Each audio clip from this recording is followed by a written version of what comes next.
ଝିଅ ଫେରିଛି ଗୌରହରି ଦାସ। ଯାହାର ମୁଣ୍ଡ ଫାଟିଯାଏ ତାହାର ରକ୍ତ ଝରେ, କିନ୍ତୁ ଯାହାର କପାଳ ଫାଟିଯାଏ ତାହାର ରକ୍ତ ଝରୁ ନ ଝରୁ ଆଖିରୁ କିନ୍ତୁ ଲୁହ ଝରେ। ଉମାକାନ୍ତ ବୁଝିପାରୁଥିଲା ଆଜି ତାର ମୁଣ୍ଡ ଓ କପାଳ ଦିଇଟିଯାକ ଫାଟିଛି। ମୁଣ୍ଡର କ୍ଷତଟା ହୁଏତ ଶୁଖି ଯାଇପାରେ, ମାତ୍ର କପାଳ ଆଉ ଏ ଜନ୍ମରେ ସଜାଡ଼ି ହେବ ନାହିଁ। ତାକୁ ସେ ନିଜେ ନିଜ ହାତରେ ଉଚାଡ଼ି ଦେଇଛି 25 ବର୍ଷ ତଳୁ। ଯେଉଁ ମଣିଷ ନିଜେ ନିଜର ପାଦରେ କୁରାଢ଼ି ଚୋଟ ମାରିଥାଏ ସେ ଆଉ କାହାକୁ ବା ଦୋଷ ଦେବ? 25 ବର୍ଷ ତଳର ସେଇ ଅନ୍ଧାରିଆ ସଞ୍ଜର ଚିତ୍ର ତା ଆଖି ଆଗରେ ନାଚି ଯାଉଥିଲା। କରୁଣା ନର୍ସିଂ ହୋମର ବିଜୁଳି ଯୋଗାଣ କଟିଯାଇଛି 15 ମିନିଟ୍ ପାଇଁ। ଚାରିଆଡ଼ ଅନ୍ଧାର। ଜେନେରେଟର ଚାଲିବା ଆଗରୁ ସେହି ଅନ୍ଧାର ଭିତରେ ଚାରିଟା ହାତ ସକ୍ରିୟ ହେଉଛନ୍ତି। ଘର ଭିତରେ ଥିବା ଦୁଇଟି ହାତ ଗୋଟିଏ ନାରୀର। ଆର ହାତ ଯୋଡ଼ିକ ଏପଟେ ଠିଆ ହୋଇଥିବା ପୁରୁଷର। ଦିହେଁ ଖୁବ୍ ସନ୍ତର୍ପଣରେ ନିଜ ନିଜ କାମ ଶେଷ କରି ଲମ୍ବା ନିଶ୍ୱାସ ନେଉଛନ୍ତି। ନାରୀଟି ବାହାରି ଆସୁଛି ଘର ଭିତରୁ। ପୁରୁଷ ଲୋକଟି ଗୋଟାଏ ମୋଟା ଲଫାପା ବଢ଼େଇ ଦେଉଛି ତା ହାତକୁ।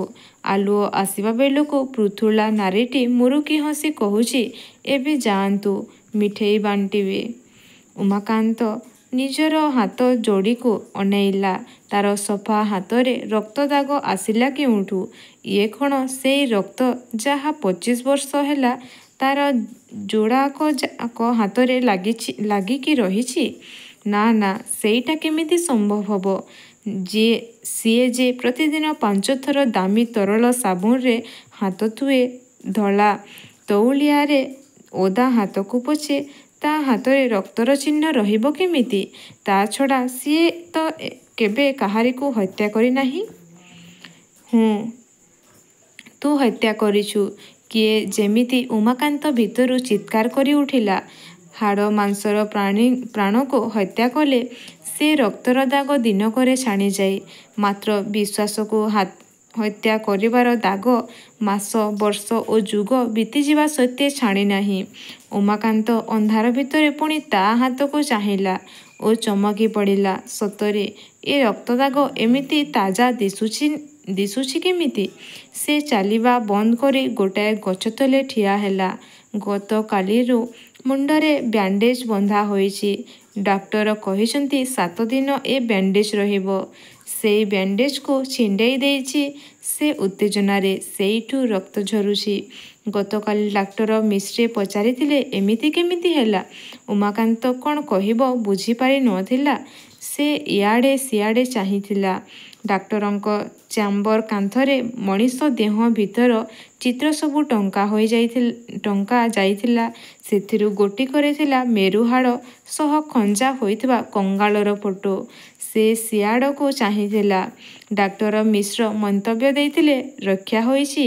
ଆଘାତଟା ଅଜାଗାରେ ବାଜିନାହିଁ। ନ ହେଲେ ସେଇଟି ମାରାତ୍ମକ ହୋଇଯାଇଥାନ୍ତା। ତାପରେ ସେ ହସି ହସି ପଚାରିଥିଲେ ଆପଣଙ୍କୁ କିଏ ବାଡ଼େଇଲା ନା କ'ଣ? ଉମାକାନ୍ତ ଚମକି ପଡ଼ିଲା। ଲୋକଟି ଡାକ୍ତର ନା ପୁଲିସ? ସେହି କଥା ମନେପଡ଼ି ତା ଆଖିରୁ ଏବେ ଲୁହ ଗଡ଼ି ଆସିଲା। ଚାରିଆଡ଼କୁ ଅନେଇ ଦେଖିଲା, କେହି ତାକୁ ଦେଖୁନି ତ। ହାତ ଘଣ୍ଟାକୁ ଚାହିଁଲା। ରାତି 12ଟା ହେଲାଣି। ଏତେବେଳକୁ ଅପର୍ଣ୍ଣା ତାକୁ ଖୋଜି ଖୋଜି ଥକିଯିବଣି। ବ୍ୟସ୍ତ ହୋଇ ବାରମ୍ବାର ତା ମୋବାଇଲକୁ ଫୋନ୍ କରୁଥିବ, ମାତ୍ର ଉମାକାନ୍ତ ଜାଣିଶୁଣି ମୋବାଇଲ ଫୋନ୍ଟାକୁ ସାଙ୍ଗରେ ଆଣିନାହିଁ। ମେଲା ଘରର ଟି-ପୟ ଉପରେ ସେ ସେଇଟିକୁ ଛାଡ଼ିଦେଇ ଆସିଛି। ଥାଉ, ତାର ଆଉ ମୋବାଇଲ ଫୋନ୍ ସାଙ୍ଗରେ ବା ସମ୍ପର୍କ କ'ଣ?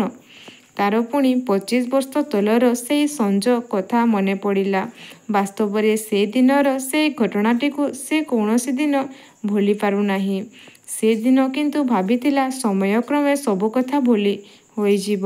ଅନ୍ଧାର ଭିତରେ ଘଟିଥିବା ଏ ଘଟଣା ସବୁର ଦୃଷ୍ଟି ଆଢ଼ୁଆଳରେ ରହିଯିବ ଚିରଦିନ ଲାଗି। ଯେହେତୁ ଘଟଣାଟି ସମ୍ପର୍କରେ ଅପର୍ଣ୍ଣା କିଛି ଜାଣେନାହିଁ କି ଜାଣନ୍ତି ନାହିଁ ଯୋଗମାୟାର ମା ବାପା, ତେଣୁ ଆଉ କେହି କିଛି ବିନ୍ଦୁ ବିସର୍ଗ ପାଇବେ ନାହିଁ ବୋଲି ସେ ଭାବିଥିଲା। ଗୋଟେ କଅଁଳ କୁନି ଝିଅର ନିରାହ ଆଖି ଯୋଡ଼ାକ ଉମାକାନ୍ତ ଆଖି ଆଗରେ ଝଲସି ଉଠିଲା। ତା ହାତରୁ ନର୍ସିଂ ହୋମର ଚିହ୍ନଟା ଟ୍ୟାଗ୍ଟା ବାହାର କରି ଆଣି ପୁଅ ହାତରେ ଗଳେଇଲା ବେଳେ ସେ କୁଆଡ଼େ ଡାହାଣ ହାତ ଆଙ୍ଗୁଳିରେ ନର୍ସର ହାତକୁ ଆଉଁସି ପକାଇଥିଲା। ସତେ କି ସେ କହୁଥିଲା, ଏମିତି କର ନାହିଁ। ଉମାକାନ୍ତର ଆଖି ଲୁହରେ ଜାଲିଆ ହୋଇଗଲା। ସେ ମନକୁ ମନ କହିଲା, ମୁଁ ପ୍ରକୃତ ଦୋଷୀ, ମୁଁ ଅପରାଧୀ। ଦୁର୍ଗାକୁ ଛାଡ଼ି ମହିଷାସୁରକୁ ମୁଁ ବରଣ କରି ଆଣିଥିଲି ମୋ ଘରକୁ। ମୁଁ ଶାସ୍ତି ପାଆନ୍ତି ନାହିଁ, ଆଉ କିଏ ପାଆନ୍ତା? ଗୋଟାଏ ମଲାଗାଡ଼ି କର୍କଶ ଶବ୍ଦ କରି କଟକ ଷ୍ଟେସନରେ ପ୍ଲାଟଫର୍ମ ଅତିକ୍ରମ କରିଗଲା। ଉମାକାନ୍ତ ଭାବି ହେଉଥିଲା, ପୁଅ ଦେବଦତ୍ତର ପାଠପଢ଼ା, ତାଲିମ ଓ ଲାଳନ ପାଳନରେ ସିଏ କିମ୍ବା ଅପର୍ଣ୍ଣା କେହି କିଛି ଅବହେଳା କରିନାହାନ୍ତି। ନର୍ସରୀ କ୍ଲାସଠାରୁ MBA ପଢ଼ା ପର୍ଯ୍ୟନ୍ତ ସବୁବେଳେ ତାକୁ ସେମାନେ ଭଲ ଶିକ୍ଷାନୁଷ୍ଠାନରେ ପଢ଼ାଇଛନ୍ତି। ଏକମାତ୍ର ପୁଅର ଖୁସି ପାଇଁ ବାପ ମା ଉଭୟେ ଯାହା ସମ୍ଭବ ତାହା କରିଛନ୍ତି। ମାତ୍ର ସବୁ ପ୍ରକାର ଯତ୍ନ ଆଉ ଆଦର ସତ୍ତ୍ୱେ ଦେବଦତ୍ତ ମଣିଷଟି ହେଲା ନାହିଁ। ମୁଣ୍ଡଟା ଓଜନିଆ ଲାଗୁଛି। ଉମାକାନ୍ତ ପ୍ଲାଟଫର୍ମର ଅନ୍ଧାରିଆ ଜାଗାଟିକୁ ଦେଖି ଟିକିଏ ବସିପଡ଼ିଲା। ଦେବଦତ୍ତ କାଲି କ୍ରିକେଟ ବ୍ୟାଟରେ ତା ମୁଣ୍ଡଟାରେ ଶକ୍ତ ପାହାରେ ଦେଇଛି। ପାଖରେ ଠିଆ ହୋଇଥିବା ଅପର୍ଣ୍ଣା ଜୋରରେ ଚିତ୍କାର କରିବାରୁ ପାଗଲଟି ଟିକେ ଶଙ୍କିଗଲା। ତା ନ ହେଲେ ଯେମିତି ଭୟଙ୍କର ଭାବରେ ସେ ବ୍ୟାଟଟି ଉଞ୍ଚେଇଥିଲା, ତହିଁରେ ଉମାକାନ୍ତ ମୁଣ୍ଡ ମଝିରୁ ଫାଟି ଦି'ଫାଳ ହୋଇଯାଇଥାନ୍ତା। ଉମାକାନ୍ତ ପୁଅକୁ ଟାଣ ଗଳାରେ ପଚାରିଥିଲା, ସେ ଝିଅଟି ଯାହା କରୁଛି ସତ କି? ତୁ ଏଭଳି କାମ କେମିତି କରିପାରିଲୁ? ବାସ୍ ସେତିକିରେ 25 ବର୍ଷର ପୁଅ ଖଟତଳୁ କ୍ରିକେଟ ବ୍ୟାଟ ଭିଡ଼ି ଆଣି ବାପାକୁ ପିଟି ପକାଇଥିଲା। ଧିକ୍ ଏ ଜୀବନ! ଉମାକାନ୍ତ ମନକୁ ମନ କହିଲା। ତାର ପଛ କଥାଗୁଡ଼ାକ ମନେ ପଡ଼ୁଥିଲା। ସେଦିନ କରୁଣା ନର୍ସିଂ ହୋମରେ କୈଳାସ ମହାନ୍ତିର ସ୍ତ୍ରୀ ଏବଂ ଅପର୍ଣ୍ଣା 5 ମିନିଟ ବ୍ୟବଧାନରେ 2ଟି ପିଲା ଜନ୍ମ ଦେଇଥିଲେ। ପୁଅ ଜନ୍ମ ବେଳକୁ କୈଳାସ ମହାନ୍ତି ନର୍ସିଂ ହୋମରେ ପହଞ୍ଚି ପାରି ନ ଥିଲା। ତା ସ୍ତ୍ରୀ ନିସ୍ତେଜ ହୋଇପଡ଼ିଥିଲା ବିଛଣାରେ।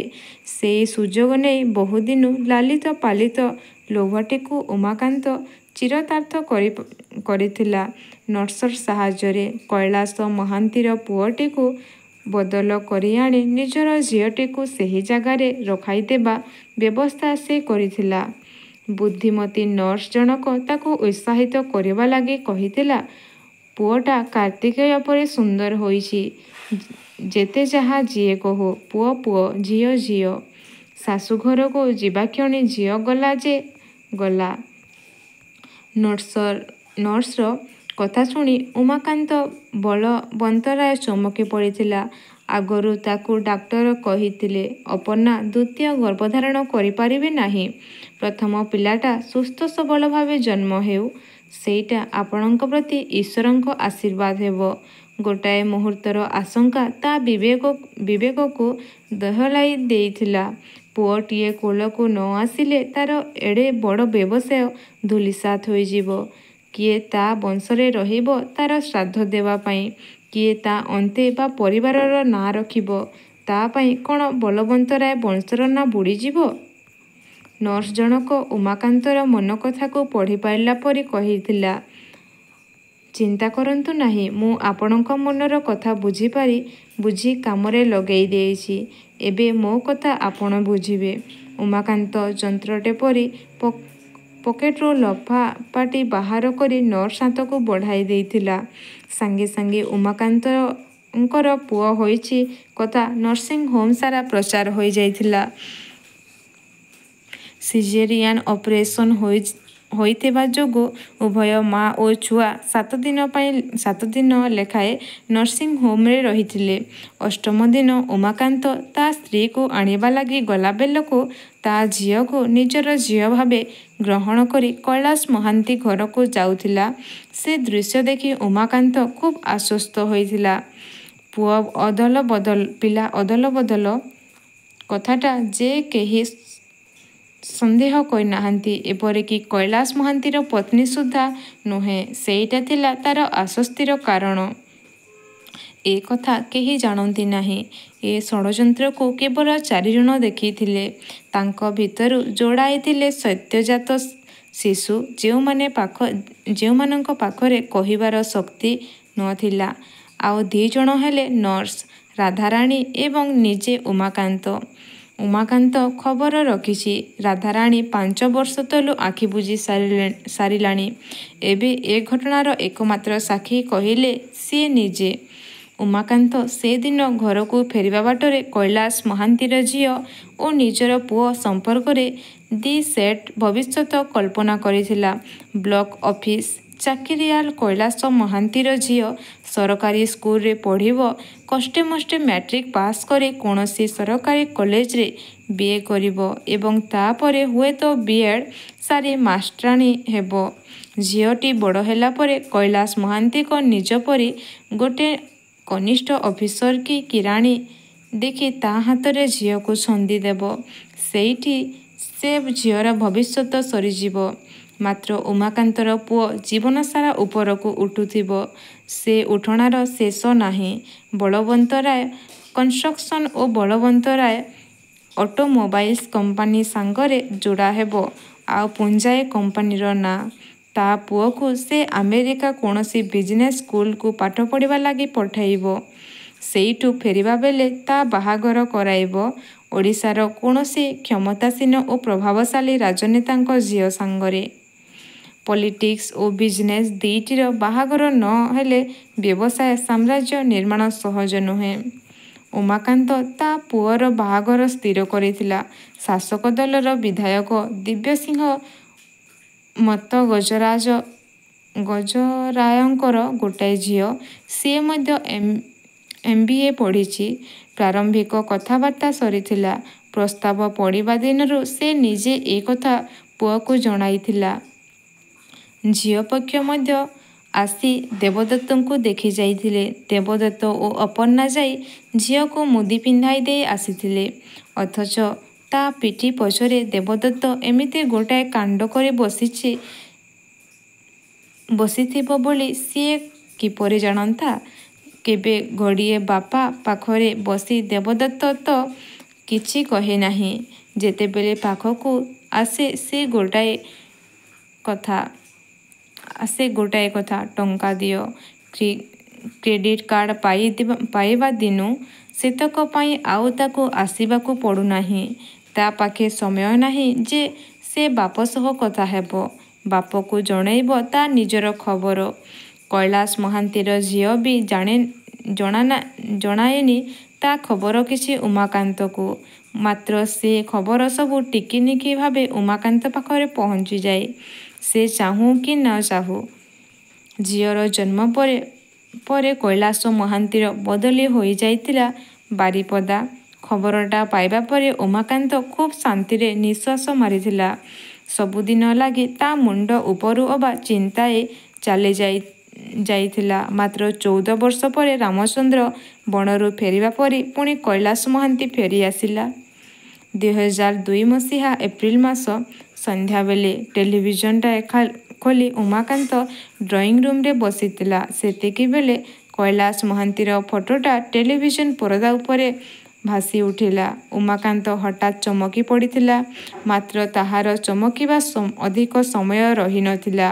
ପରେ ପରେ କୈଳାସ ମହାନ୍ତିର ଝିଅ ଯୋଗମାୟାର ଫଟୋ ଭାସି ଉଠିଥିଲା, ଯିଏ ସମଗ୍ର ରାଜ୍ୟରେ ମ୍ୟାଟ୍ରିକ୍ ଟପର ହୋଇଥିଲା। ବାରମ୍ବାର ଘୋଷଣା କରୁଥିଲେ, ବିନା ଟ୍ୟୁସନ, ବିନା କୋଚିଂରେ ଯୋଗମାୟା 98% ନମ୍ବର ରଖି ହୋଇଛନ୍ତି ସାରା ରାଜ୍ୟର ଟପର। ଟିଭି ପରଦା ଉପରେ ବାପ ଝିଅ ମିଠା ଖୁଆଖୋଇ ହେଉଥିଲେ। ଝିଅର ମା' ପରଦା ପାଖରେ ଠିଆ ହୋଇ ବାପ ଝିଅଙ୍କୁ ଚାହୁଁଥିଲା ଗର୍ବ ଓ ଆନନ୍ଦ ମିଶା ଆଖିରେ। ଉମାକାନ୍ତ ରିମୋଟଟା ଟିପି ଟେଲିଭିଜନ ବନ୍ଦ କରି ଦେଲା ବେଳକୁ ପଛରେ ଠିଆ ହୋଇଥିବା ଅପର୍ଣ୍ଣା ମନ୍ତବ୍ୟ ଦେଇଥିଲେ। ଝିଅଟି ରୂପଗୁଣ ସବୁଥିରେ ସୁନ୍ଦର। ଉମାକାନ୍ତ ବେତ୍ରାହତ ପରି ସେଠାରୁ ଉଠି କ୍ଲବକୁ ଚାଲି ଯାଇଥିଲେ। ସେଇଦିନୁ ଯୋଗମାୟାର ମୋହ ତା ଆଖି ଆଗରେ ଲାଖି ରହିଛି ଗୋଟେ ସ୍ଥିରଚିତ୍ର ପରି। ସେ ଯୁଆଡ଼େ ଯାଇଛି, ଯାହା ବି କରିଛି, ସବୁବେଳେ ଯୋଗମାୟାର ମୋହଟି ତା ଆଖି ଆଗରେ ନାଚିଛି। ଯୋଗମାୟା ଯୁକ୍ତ 2 ବିଜ୍ଞାନରେ ଟପର ହେଲା ଏବଂ ତାପରେ MBBSରେ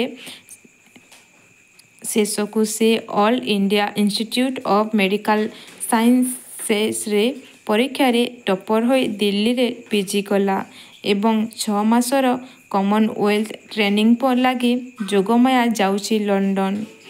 ଗତକାଲିର ସେଇ ଖବରଟିକୁ ଖବରକାଗଜରୁ ଚିରି ଚଉଭାଙ୍ଗ କରି ପକେଟରେ ରଖିଥିଲା ଉମାକାନ୍ତ। ତାକୁ ଆଉଥରେ ବାହାର କଲା। ଅନ୍ଧାରରେ ବି ସେ ଜାଣିପାରୁଥିଲା ଯୋଗମାୟା ଫଟୋରେ ହସୁଛି। ଯେଉଁଦିନ ସକାଳ ଖବରକାଗଜରେ ଯୋଗମାୟାର କୃତିତ୍ୱର ବିବରଣୀ ପ୍ରକାଶ ପାଉଛି, ସେଇଦିନ ଦେବଦତ୍ତର କ୍ରିକେଟ ବ୍ୟାଟ୍ ମାଡ଼ରେ ତାର ମୁଣ୍ଡ ଫାଟିବ। ଭାଗ୍ୟର ନିଷ୍ଠୁର ପରିହାସ ଭିନ୍ନ ଏହା ଆଉ କ'ଣ?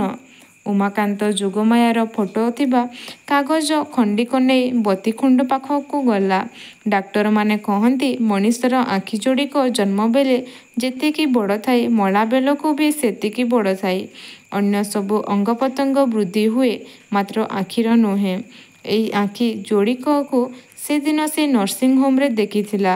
କୈଳାସ ମହାନ୍ତି ତା ସ୍ତ୍ରୀ ଓ ପିଲାଙ୍କୁ ନେଇ ରିକ୍ସାରେ ବାହାରୁଥିବା ବେଳେ ସେ ଚୋରଙ୍କ ପରି ମୁହଁ ଲୁଚେଇ ଚାଲି ଆସୁଥିଲା।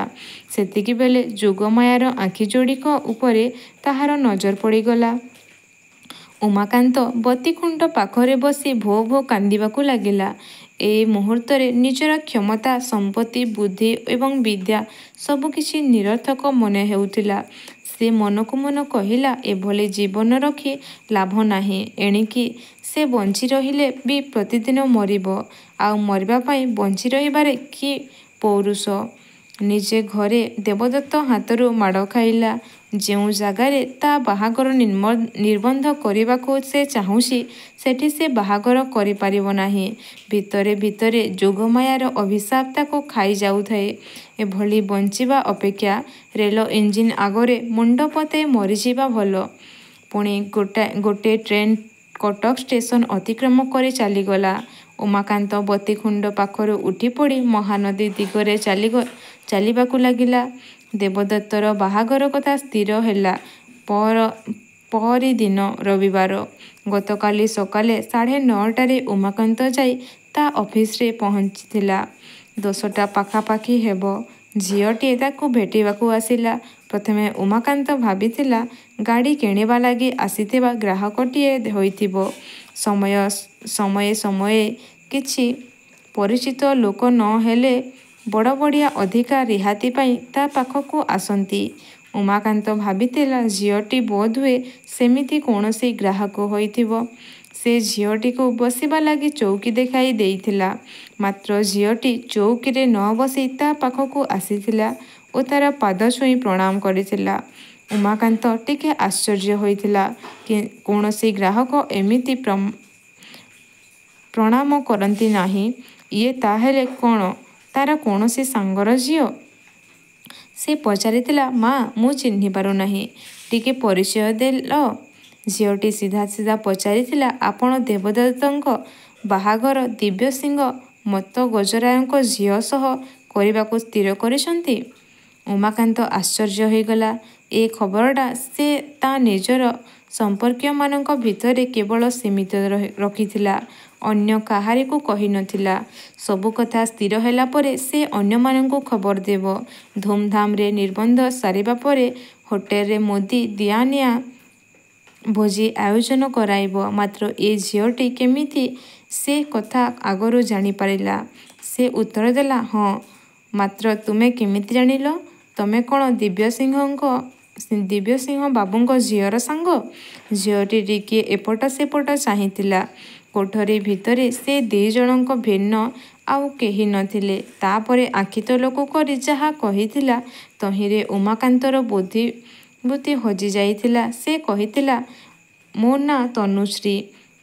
3 ବର୍ଷ ହେଲା ଦେବଦତ୍ତ ମୁଁ ପରସ୍ପରକୁ ଭଲ ପାଉଛୁ। ଆମେ ଦିହେଁ ବାହା ହେବୁ ବୋଲି ସ୍ଥିର କରିଥିଲୁ। ମୋତେ କହିବାକୁ ଲାଜ ଲାଗୁଛି ଯେ ମୁଁ ଏବେ 2 ମାସର ଅନ୍ତଃସତ୍ତ୍ୱା। ଅଥଚ ଦେବଦତ୍ତ ମୋତେ ଏବେ କିଛିଦିନ ହେଲା ଧରାଛୁଆଁ ଦେଉନାହାନ୍ତି। ଗତକାଲି ମୁଁ ତାଙ୍କ ସାଙ୍ଗମାନଙ୍କଠାରୁ ଖବର ପାଇଲି ଆପଣ ତାଙ୍କ ବାହାଘର ଅନ୍ୟତ୍ର ଠିକ୍ କରିଛନ୍ତି।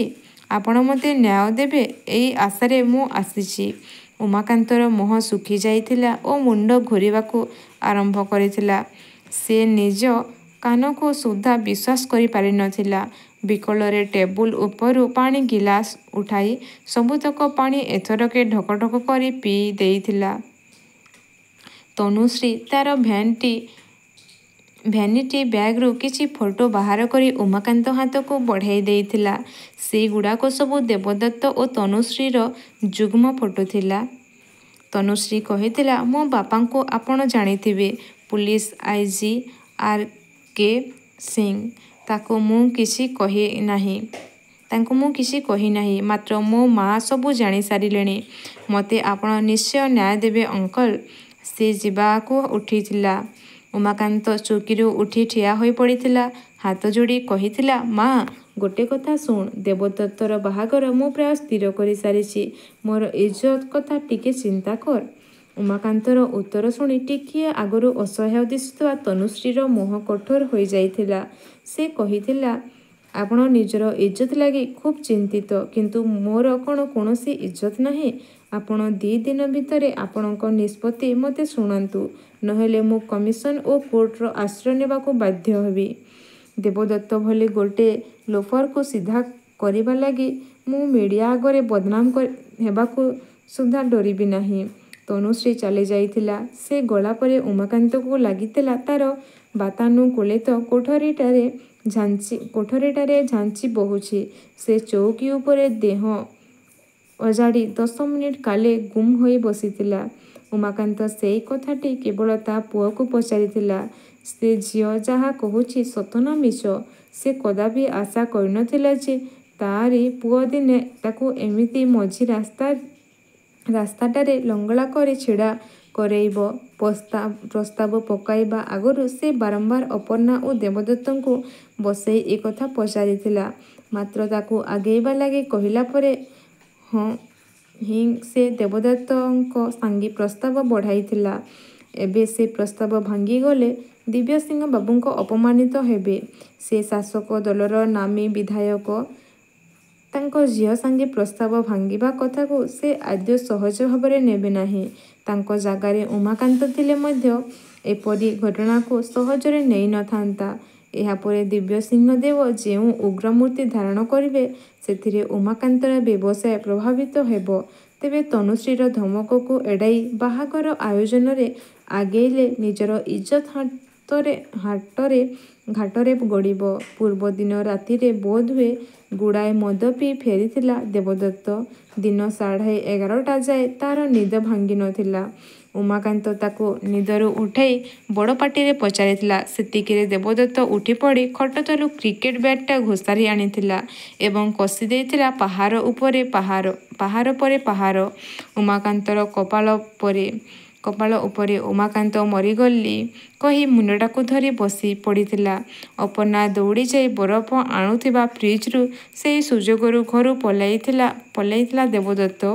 ଉମାକାନ୍ତ ଆଖିର ଲୁହ ପୋଛିଥିଲା। ଭାବିଲା, ବିଚାରୀ ଅପର୍ଣ୍ଣାର ବା ଦୋଷ କ'ଣ? ସିଏ ତ ଜାଣେନାହିଁ ଯେ ଦେବଦତ୍ତ ତା' ଗର୍ଭର ଛୁଆ ନୁହେଁ।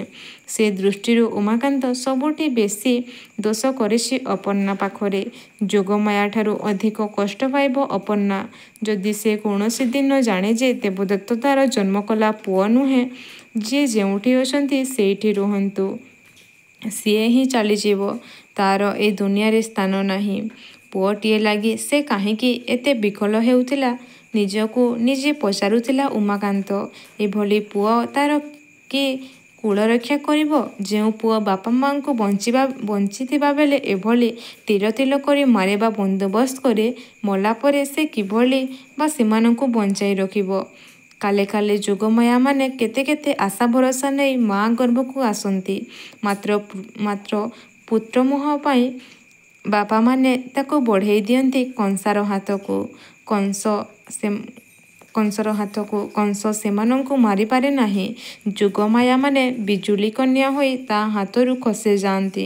ସେମାନେ ଅତିକ୍ରମି ଯାଆନ୍ତି ଦାରିଦ୍ର୍ୟ, ଲାଞ୍ଛନା, ଉପେକ୍ଷା ଏବଂ ଅନାଦରକୁ। ଅନ୍ଧାରର ବୁକୁ ଚିରି ପ୍ରଭାତର ସୂର୍ଯ୍ୟ ଦେଇ ସେମାନେ ଛଟକି ଉଠନ୍ତି ନିଜ ନିଜ ପ୍ରତିଭାର ଦୀପ୍ତିରେ।